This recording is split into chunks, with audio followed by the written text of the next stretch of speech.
దెబ్బకు దెబ్బ దొంగ దెబ్బ తీసిన వారికి సరైన గుణపాఠం దేశ భద్రతకు భంగం వాటిల్లితే ఏ కలుగులో దాగున్నా వదిలిపెట్టబోవన్న సంకేతాలను భారత సైన్యం ఉగ్రవాదులకు పంపించింది. దొంగచాటును దాడి చేసి 18 మంది జవాన్లను పట్టన పెట్టుకున్న చర్యకు సైన్యం ప్రతీకారం తీర్చుకుంది. తొలిసారిగా దేశ సరిహద్దులు దాటి వెళ్లి చావు దెబ్బ కొట్టింది. ఈ నెల 4న మణిపూర్లోని చందేల్లో తీవ్రవాదులు భారీ ఎత్తున జరిపిన ఆకస్మిక దాడిలో 18 మంది సైనికులు మరణించారు. దీన్ని తీవ్రంగా పరిగణించిన సైన్యం ప్రత్యేక దళాల విభాగాన్ని రంగంలోకి దించింది.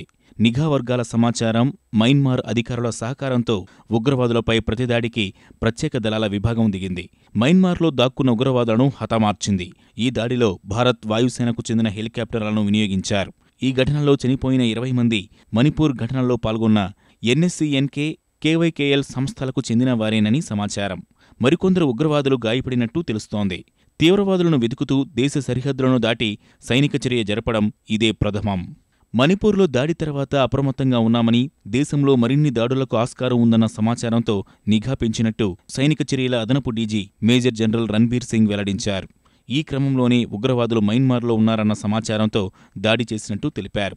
దేశ రక్షణకు, జాతి సమగ్రతకు ముప్పు తెచ్చే ఎలాంటి చర్యకైనా తీవ్రమైన ప్రతిచర్య ఉంటుందని హెచ్చరించారు.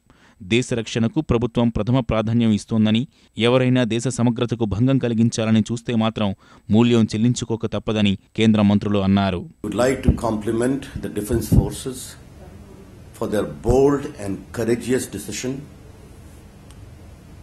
to nail down the extremist on the India-Myanmar border in very purposeful coordination with the government of Myanmar to eliminate them, to neutralize them.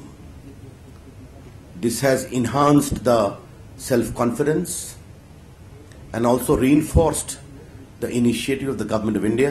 The government and the Prime Minister will take all necessary measures to protect the country. It's a new nation and it will protect itself no matter what. I think the message is very clear that this government, this nation will no longer quietly suffer attacks on itself. We will retaliate. We are a very strong nation and we will retaliate hard. భారత సైన్యం ఈ విధంగా వేరే దేశం లోపలికి వెళ్లి తీవ్రవాదులను మట్టుబెట్టడం ఇదే ప్రథమమని సైనిక వర్గాలు తెలిపాయి.